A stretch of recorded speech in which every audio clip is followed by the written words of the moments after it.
Little Woman by Louisa May Alcott. Chapter 7, Amy's Valley of Humiliation. "That boy is a perfect Cyclops, isn't he?" said Amy one day, as Laurie clattered by on horseback, with a flourish of his whip as he passed.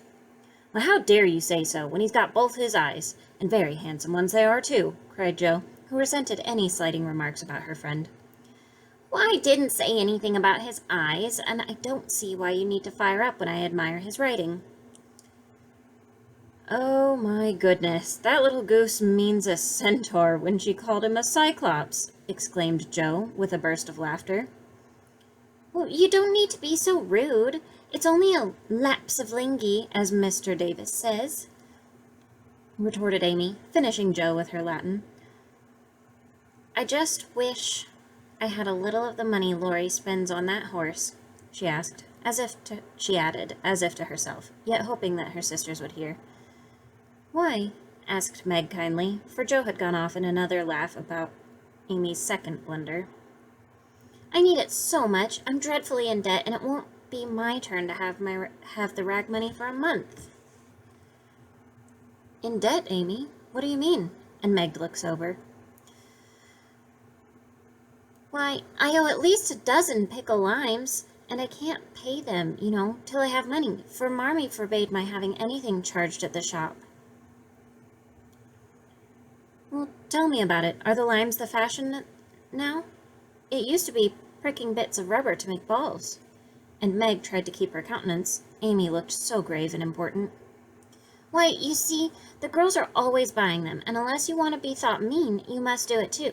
It's nothing but limes now, for everyone is sucking them in their desks in school time, and trading them off for pencils, bead rings, paper dolls, or something else at recess. If one girl likes another, she gives her a lime. If she's mad at her, she eats one before her face and doesn't even offer a suck. They treat by turns, and I've had ever so many but haven't returned them, and I ought for their debts of honor. "Well, how much will pay them off and restore your credit?" asked Meg, taking out her purse.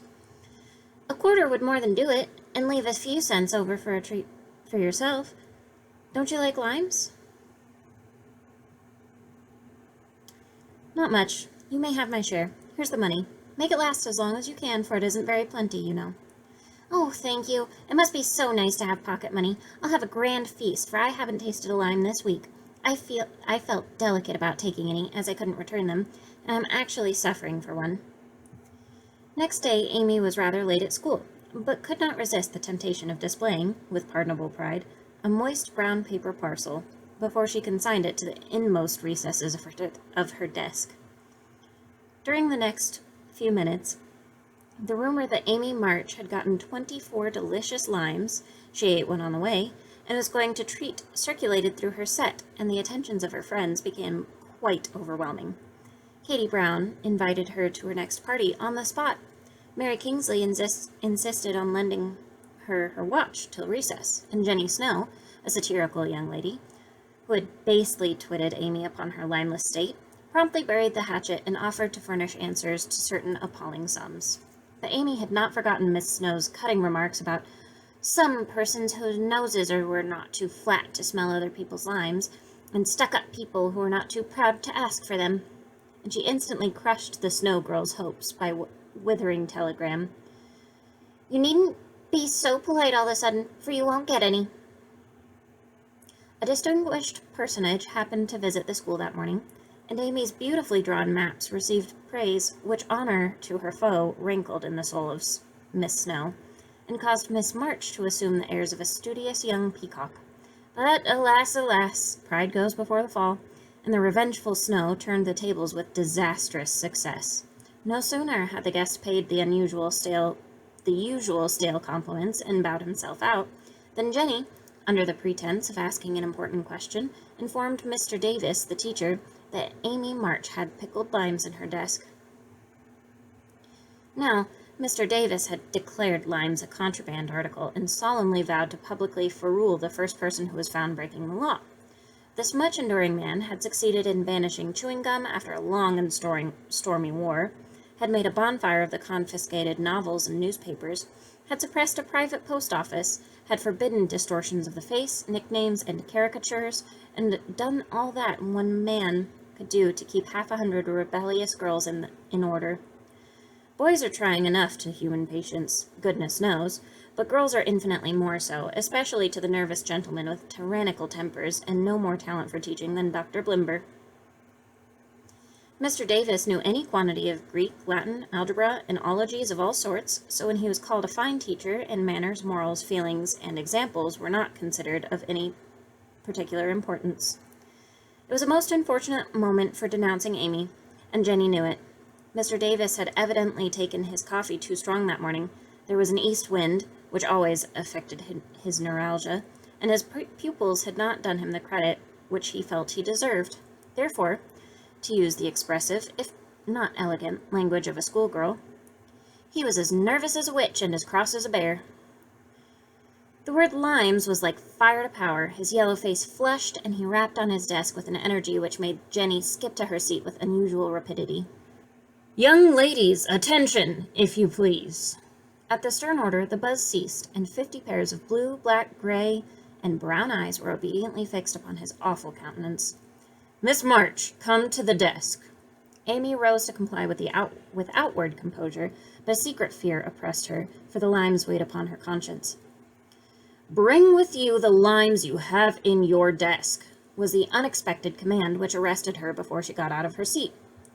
"Oh, don't take all," whispered her neighbor, a young lady of great presence of mind. Amy hastily shook out half a dozen and laid the rest down before Mr. Davis, feeling that any man possessing a human heart would relent when that delicious perfume met his nose. Unfortunately, Mr. Davis particularly detested the odor of the fashionable pickle, and disgust added to his wrath. "Is that all?" "Not quite," stammered Amy. "Bring the rest immediately."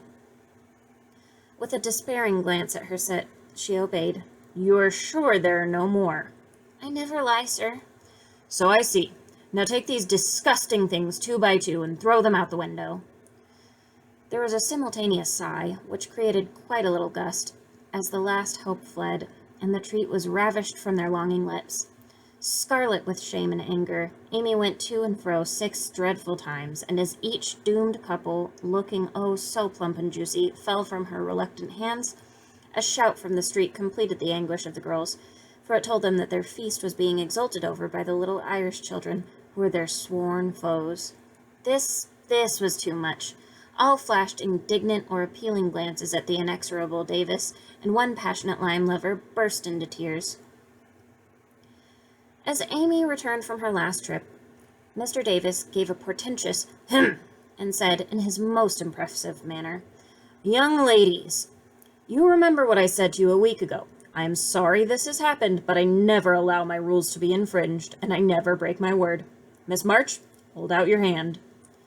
Amy started, put both hands behind her, turning on him an imploring look which pleaded for her better than the words she could not utter. She was rather a favorite with old Davis, as, of course, he was called, and it's my private belief that he would have broken his word if the indignation of one irrepressible young lady had not found vent in a hiss. That hiss, faint as it was, irritated the irascible gentleman, and sealed the culprit's fate. "Your hand, Miss March?" was the only answer her mute appeal received, and too proud to cry or beseech, Amy set her teeth, threw back her head defiantly, and bore without flinching several tingling blows on her little palm. They were neither many nor heavy, but that made no difference to her. For the first time in her life she had been struck, and the disgrace in her eyes was as deep as if he had knocked her down. "You will now stand on the platform till recess," said Mr. Davis, resolved to do the thing thoroughly, since he had begun. That was dreadful. It would have been bad enough to go to her seat and see the pitying faces of her friends, or the satisfied one of her few enemies, but to face the whole school, with the shame fresh upon her, seemed impossible, and for a second she felt as if she could only drop down where she stood and break her heart with crying.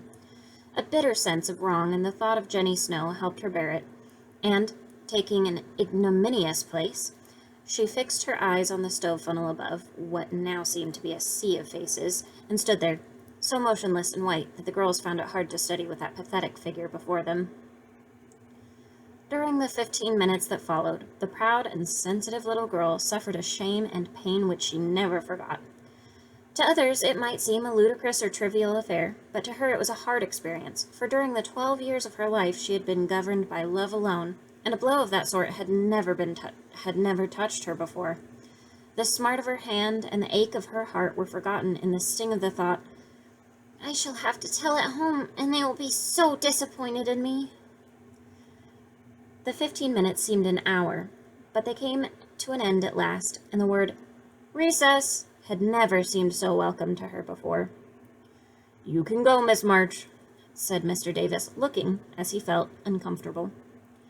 He did not soon forget the reproachful glance Amy gave him as she went, without a word to anyone, straight into the anteroom, snatched her things, and left the place forever, as she passionately declared to herself. She was in a sad state when she got home, and when the older girls arrived, some time later, an indignation meeting was held at once. Mrs. March did not say much, but looked disturbed, and comforted her afflicted little daughter in her tenderest manner. Meg bathed the insulted hand with glycerin and tears. Beth felt that even her beloved kittens would fail as a balm for griefs like this. Joe wrathfully proposed that Mr. Davis be arrested without delay, and Hannah shook her fist at the villain and pounded potatoes for dinner as if she had him under her pestle. No notice was taken of Amy's flight, except by her mates, but the sharp-eyed demoiselles discovered that Mr. Davis was quite benignant in the afternoon, also unusually nervous.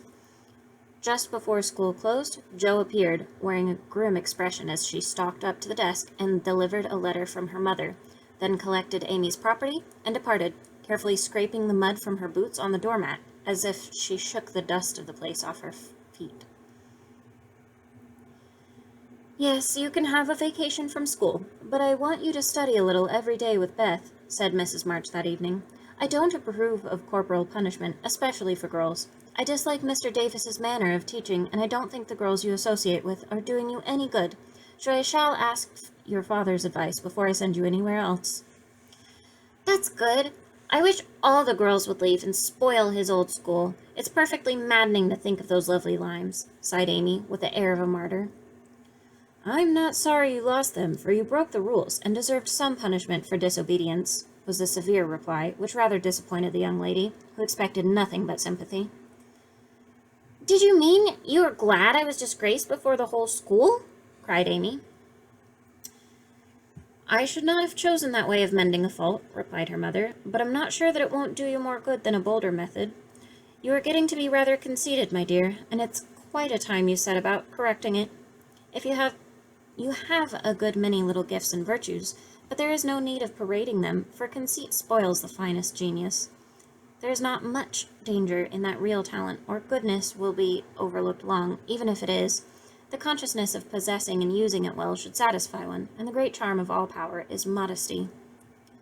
"Well, so it is," cried Laurie, who was playing chess in the corner with Jo. "I knew a girl once who had a really remarkable talent for music, and she didn't know it, never guessed what the sweet little things she composed when she was alone, and wouldn't have believed it if anyone had told her." "Oh, I wish I'd known that nice girl. Maybe she would have helped me. I'm so stupid," said Beth, who stood beside him, listening eagerly. "Well, you do know her, and she helps you better than anyone else could," answered Laurie, looking at her with such mischievous meaning in his merry black eyes that Beth suddenly turned very red and hid her face in the sofa cushion, quite overcome by such an unexpected discovery. Jo let Laurie win the game to pay for that praise of her Beth, who could not be prevailed upon to play for them after her compliment. So Laurie did his best and sang delightfully, being in a particularly lively humor, for to the Marches he seldom showed the moody side of his character. When he was gone, Amy, who had been pensive all evening, said suddenly, as if busy over some new idea, "Is Laurie an accomplished boy?" "Well, yes, he has an excellent education and has much talent. He'll make a fine man, if not spoiled by petting," replied her mother. "And he isn't conceited, is he?" asked Amy. "Well, not in the least. That's why he is so charming, and we all like him so much." "I see. It's nice to have accomplishments and be elegant, but not to show off or get perked up," said Amy thoughtfully. "These things are always seen and felt in a person's manner and conversations, if modestly used, but it is not necessary to display them," said Mrs. March. "Huh, any more than it's proper to wear all your bonnets and gowns and ribbons at once, that folks may know you've got 'em," added Jo, and the lecture ended in a laugh.